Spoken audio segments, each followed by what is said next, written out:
Hello, you wonderful people, and welcome to another episode of Not Too Comic Book. This being a show where I talk about TV shows that are adaptations of comic books. For today's episode, I'm going to talk about Sweet Tooth, Season 2, Episode 2. A lot of really interesting things went down in this episode, so let's break it down. Well, first and foremost, we got a little peek into Jeopard's past. Obviously, he spent a while before he ended up joining the Last Man trying to find Louisa and their son, but he checked every hospital, every place that he could within, the quarantine zones and places in the city, but he found no luck. And eventually, he found himself at a Last Man rally, which they're all about, humanity first, humanity first. He made sure to talk about hey, Louisa, my wife is gone along with our son. Did want to tell about his son being a hybrid because they're not in that space because it's it's such a challenge to be human now. They're in that moment. And even the guy that was leading it, his name was, I guess that was his coach on the football team, because at first I was like, not like he knew you back in high school, but I'm like, you're older, so I'm assuming this guy was your coach on your actual team, maybe the professional team that he played for and stuff. But he's the one that convinced Jeopard to join the Last Man because they would be the means in which Jeopard could get answers. He could try and find Louisa and their son. And so that's where that started off. And he even talks about it later on with Amy. He never, he did bad things. He probably killed and stole from people. But for him, it's I've never been the hunting down, hybrid thing. Because now it's right, it makes sense why because we all started thinking he had an issue with hybrids. But then we got the reveal no, he has a hybrid son. And I think it's just being around hybrids in particular probably just cut that wound even deeper about my son's out there in the world. I have no idea where he is type of situation. So I wonder, is he going to end up being one of the kids that, because I don't remember what kind of hybrid it was off the top of my head now because it's been a little while. Cause didn't he have hooves or something? So I don't know if he was part bull or whatever. I was trying to think could it be someone that's at that was at the preserve that's now under the Last Man. But I'm I don't think that'd be the case because Louisa would have been taking care of the baby, so she might just be somewhere else out there with their son. I don't know, because that's what I was because I doubt. I mean, it's it could always be the situation if she was sadly killed or something and the son was taken. But I'm thinking it's more no, Louisa's still out there looking after the son. Just probably I don't know if she's given up hope. I mean, there are wanted posters of Jeopard, so that might be the thing that if she ever sees that photo, she might decide to go looking for him type of situation. No. And once again, that's 100% based on if she's still alive or not. But yeah, even when Jeopard was kind of being rallied around by those other people who are just humanity first, you could tell he was kind of going a little on autopilot. He wasn't there because he believed in that message. It's just they are and always were a means to an end to be able to travel around, because it's hey, being a Last Man opens doors for you and stuff like that. So, but he did a lot of terrible stuff in the name of trying to find his family. So,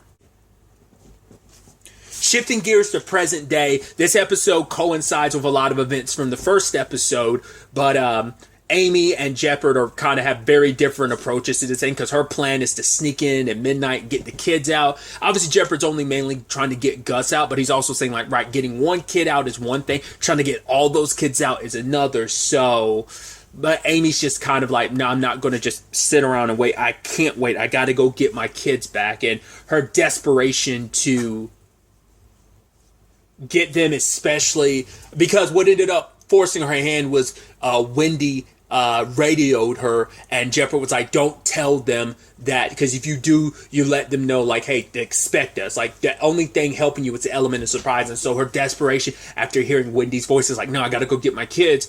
And she kind of jumped in there, and it kind of blew up in her face because the guy was kind of suspicious of her, because it's right, you don't know enough about the Last Man's infrastructure to know wait, where'd you transfer from? Well, you're new here, why are you breaking at first he was well, why are you bringing these choco bars to the these choco rockets or whatever to the kennel where they're keeping the keeping the hybrids, but it's like, well, yeah, because she knows like they don't just eat animal food, and because that's all they're allocating to the hybrids. Because once again, in their minds, it's like you are nothing but animals, you know. Probably even sadly sees them as even less than animals in that regard, but. Jeopard locally caught up to her, helped out of that situation, but they got caught, so they couldn't stick around. They left Dog, as we learned in the first episode, to let them know, like, hey, we're still here. Now, Gus will definitely know it's meant to be a promise, so they managed to get away, but it was a whole ordeal. And the sad thing is, because they had to leave the city, because Jeopard's like, we can't go save the kids by ourselves. We need muscle. There's just too many, especially because the last men are on guard now. They're on edge, knowing like, hey, someone broke in here. They also sealed away what was going to be your secret exit, that kind of underground tunnel, and that back door is kind of closed now. So they're going to need muscle, because they're going to have to like storm that place if they're going to want the kids. So, and the sad thing is, the kids are overhearing all of this, and when they hear the truck that the truck left the city, they're like, wait, was that not Mom and Gus's big man? Or if it was, why are they leaving? Are they leaving us behind? And even they're getting disheartened, and even Wendy, it's because it's like, oh, is Mom leaving us? It's like, right, hearing all that, it should be obvious, like, but you know, it's like, right, your kids, you're not thinking about that. And we also, as the audience, had the perspective of they're outmatched, outgunned. The last men even have drones, which I thought was interesting, because Amy's like, why didn't you tell me they had drones? And Jeopard's like, they didn't have the last time I was around here. So cause we don't know how long Jeopard was with the last men. It could also be like, as we can see, they do interact with other groups around.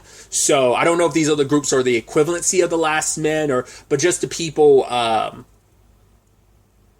Abbott was interacting with last episode. It's like, right, they must be exchanging like with stuff, like maybe there's someone else out there that has access to this technology, and they're working with the last men to enough of an extent to kind of give them some of that, because it's like no one else seems to have access to that. So it's like either they've got someone smart building it for them amongst the last men, or who knows what.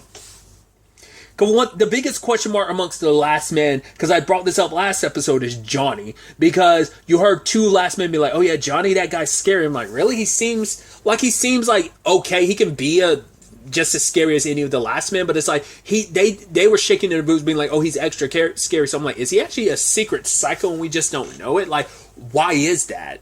Like, because he seems kind of like almost like a not lovable goofball, but he's like he's a goofy bad guy where it's like he can do the bad guy thing, but he also seems a little like goofy and weird. And I'm like, I don't know if that's a front, or is that just kind of like the tip of the iceberg to what lies underneath, like the monster he actually is or something. I don't know. Like, he just does not read scary to me, but maybe we just haven't spent enough time with him to really know that. And this episode kind of leans into that a little bit. Maybe he's not. It's hard to make heads or tails of him, essentially, especially with all the Ronnie stuff, which really quickly, I thought it was interesting when Addie was talking to Ronnie. There was a moment where like she was walking forward to him, he kind of backed up. I'm sure he has all kinds of conflicted feelings, because the terrible thing he had to do to Roy, the thing he has to do to these hybrids to find a cure, it's all for her sake. So Ronnie's this complicated reminder of, yes, you're the woman I love. I want to save you. I actually want to be able to help the world as well. But you're also a constant reminder of the most horrible thing I've ever done in my life has not only been because of you, it was also for you. So I think maybe that makes him feel more complicated, because we also learned in this episode Ronnie's never been around the hybrids, which makes sense, because we know Audie has, because he was in a hospital when the first hybrids were born and stuff. So like, you know, he was there on the ground zero with that situation. But what I thought was so interesting is when Addie found out, like, wait, someone lived here beforehand? It's like, yeah, a lady with a whole bunch of hybrids. Like, wait, she lived with hybrids? He's like, yeah, someone's weird. Like, she kept them like pets. That was Johnny's perspective. And he was like, oh, did you know that some of them could talk? And Ronnie was like, wait, they can? I didn't know that. Because her view on hybrids has just been what everyone says. Like, probably the neighborhood they were in previously was very anti hybrids, and obviously you hear all the rumors and stuff, because even Johnny's like, yeah, there's a lot of misconceptions. Once again, you're our last man, and you're being like, yeah, there's misconceptions about hybrids and the sick and stuff. And even she would even in that moment, Ronnie's world kind of like her worldview changed, and she wanted to see the hybrids, because for so long she had, even though they're like half animal, half human, like she had like treated them as like something so like foreign. She never she would refuse to humanize them because she wouldn't even look at them that way. But what was interesting though was when she locked eyes with Wendy, and even Wendy kind of smiled at her, but then because she had found the picture earlier, and it was a picture Wendy drew of her and Amy, but then when Ronnie went back, she just kind of gasped when she looked at the back of it, and it says oh, me and I think she said me and to my mom or something like that. And I part of me was wondering does Amy have not Amy, did Ronnie have some connection to the hybrids and we're just not aware? Because that dream sequence last episode when she was thinking about the lady, I'm blanking on her name, that they ended up killing back in their community. And she was dreaming about when they first got there. She was yeah, we're not about having hybrid kids. She was kind of weirded out by the notion and stuff. I mean, obviously everyone takes it hard, because even Jeopardy kind of ran away for a little bit at the beginning before funny enough, it was Audie that kind of ended up saying the right thing that pushed him to go back. So, funny and interesting connections in that regard. Which actually plays into a line that Audie said, where he was just yeah, maybe we're kind of meant to be. It's yeah, you are intertwined. You ended up meeting Jeopardy all those years ago, and Jeopardy would eventually become the guardian of Gus. So it is how serendipitous and just how small this big world is. I mean, well, it's even smaller considering 90% of the population ended up dying because of the sick. But either way. But getting back to the point, I was wondering if Ronnie has some kind of connection to Wendy. Because I'd actually completely forgotten until this episode. It didn't come up, it just clicked in my head. I was all right, yeah, Wendy is Becky's sister. I completely forgot about that. But because Becky was adopted, I believe. Yes, Becky was adopted. I don't believe Wendy was. But I was nah, she can't be Addie and Ronnie's child. That hadn't come up yet, so... But not unless they did have a hybrid child, and I just wouldn't think so. Because that would also because her Becky's parents are. I remember thinking about her. I'm blanking, dude. I'm so stupid. I'm trying to remember. Is it her bio parents that died, or was it her adopted parents that died? Was it both? I don't remember. Because she definitely brought up the whole point about being adopted last season. I'm just blanking on the details. I'm so sorry. Oh god, my mind is just elsewhere with all of that stuff. But I was just, like I said, it just might be the thing is, maybe I'm overthinking all that, and maybe it simply is Ronnie is now humanizing them and realizing oh, these are the type of creatures that I'm having my husband kill just for the sake of saving me. She was able to detach herself. Beforehand, she was oh, it's sad or whatever, but now it's they're a lot more humanized in her head, and now she feels bad about it. Because especially when Johnny's yeah, some of the, I heard one of them could talk. It's well, as we know, multiple of them can communicate, and even verbally talk.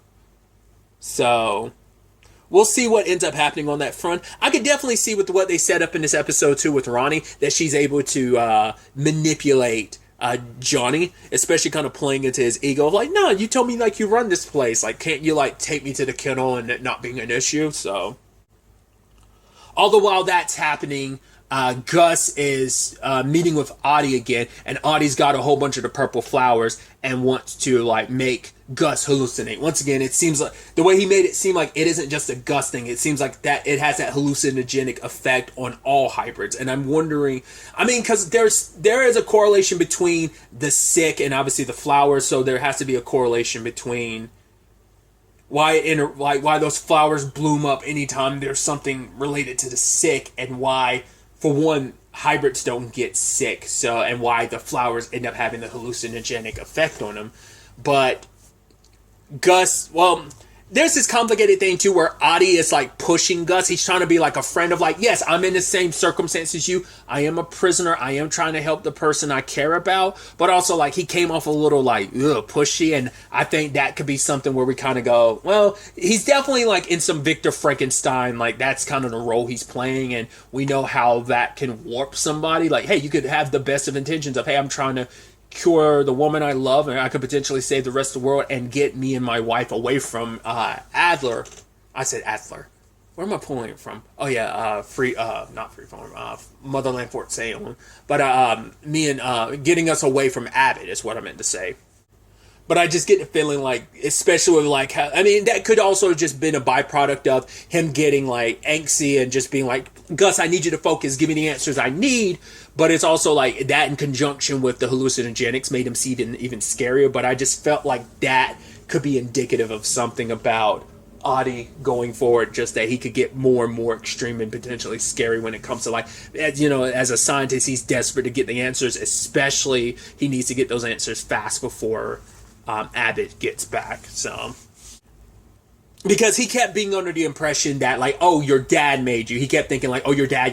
He's thinking like, your Papa's the one that took care of you. And why is that? Like, why else would he look after you? It's like, well, he looked after you because it was a promise. And like, he also knew like, I mean, and even Gus recognized it's like, looking back, he's like, Papa looked after me because he loved me. Because he has such a complicated feeling about that, because it's like, yeah, he had issues the moment he found out, oh, my Papa lied to me about my mom and this and that about me. But now in retrospect, it's a thing of like, looking back now, it gave him the clarity of, but Papa loved me. That's why he did everything he did. He did everything he could to always protect me. Everything he did was for my sake. So I do know, like, no, I recognize now, like, yeah, he may have lied, but Papa most likely did it because, you know, it's even that thing of sometimes it's the lesson that Jeopard had told him of like, sometimes you lie to protect somebody. And he made that choice to lie to all the hybrids there about Roy. So it is a thing of like, he is growing, he is learning, and he's kind of having that retrospective of like, no, my Papa loved me. But like I said, obviously Richard wasn't the scientist, Bertie was. And so Gus hasn't really brought that up because obviously a lot of that still goes over Gus's head, so even he doesn't fully understand it, so it's impossible for him to really relay all of that to Addie. But then he like remembers a little bit because it's like, well, a lot of you asked me to remember stuff from before I was born, and he does have like some memory, and I guess maybe it was one time he was rolled out in front of everybody, but he remembers Fort Smith and he sees a scientist and everything. But like then it kind of got, I mean, it's gotten scary before because when he went to see his Papa, when he first saw his Papa last season, amongst the hallucinogenics of the flowers, he also saw Abbott. So it does show you stuff that isn't like, it isn't just all make-believe. Like there is something real to it. Maybe it's just, maybe like all hybrids would have that, or maybe it's specifically Gus because he is special in some regards. We just haven't really fully dived into all the things that makes him special, but he saw someone almost like wearing a skull mask or something. I don't know if that was supposed to be like, because it felt like something was coming after him, and I don't know if that was, I don't think that was Abbott. I think it was something else entirely. Like part of me wonders, could it be like a physical manifestation of nature not liking the direction humanity's taking things? It's like, because Bear had the perspective of like, yeah, this was like, oh, it was Bear and Richard who had the perspective of like, yeah, Earth came, like had to clean itself from all the destruction that humanity caused. So it's like, maybe that's supposed to be like a physical manifestation of nature having its, you know, its fixer, like some being coming into existence, or maybe it's supposed to be a representation of someone. I have no idea what it is, but it scared the ever living crap out of Gus. And but luckily Addie was able to pull him back and say, okay, you're okay. But he's like, thankfully to you, you might have given me some of the answers I need and given me the thing I feel like I lost. And I love Gus is like, your marbles? And he's like, no, hope, you know? It is something that has been kind of stripped from a lot of people. And so this has remotivated him. And for him, it's like, maybe we were brought together for a reason, Gus. And like I said, there's a lot of serendipitous connections in that regard that neither is aware of. When Gus got back to the kennel, obviously everyone's disheartened because of their Big Man and Amy not making it to them, and they're disheartened. But Gus is like, no, if Big Man sent dogs, so it's like, I do believe, like, if he had to leave, it had to be for a reason. But Wendy's like, we can't just wait around, so we have to leave. And if they do leave, Gus wants to take them to Yellowstone and take them to his house, and he ends up drawing for them, like, what it looks like, to give them a better idea of what it looks like. And it's like, right, it's my home, and it can be your home, too, because I think for him, that place a lot, I mean, because Birdie's house, obviously they can't go back there anyway because that place was burned to the ground. But I think for Gus, like, that place was never really home, and the only home he had was wrecked in his mind because he's like, oh, my dad lied to me. Pubba was a liar. But now it's like, once again, he has a better perspective on his Pubba now, and it's like, right, it is a place of love and, you know, the maple syrup and the rocks to jump on and just so much greenery. Like, there's a lot to love about the place because his entire life was him growing up in that place. And speaking of Judy's house burning down, or it was actually Birdie's place, but Judy was left staying there. Amy did tell Jeopard about that, but Jeopard was not too worried about it because he's like, nah, Becky, I know, like, that kid's too smart, which, you know, it's like, right, you never compliment her to her face, but you're like, oh, that kid's too smart. She definitely would have gotten away, you know, which even she ended up finding Jeopard's jacket. And she kind of worked because she's like, what happened to you, Gus? Because she's probably thinking like, oh man, maybe Jeopard's dead. I mean, he was upset that jacket got left behind because he's like, dude, I really, really like that jacket. But the people they're going to meet, because he's like, yo, we got to get some muscles. There's some people he knows that are former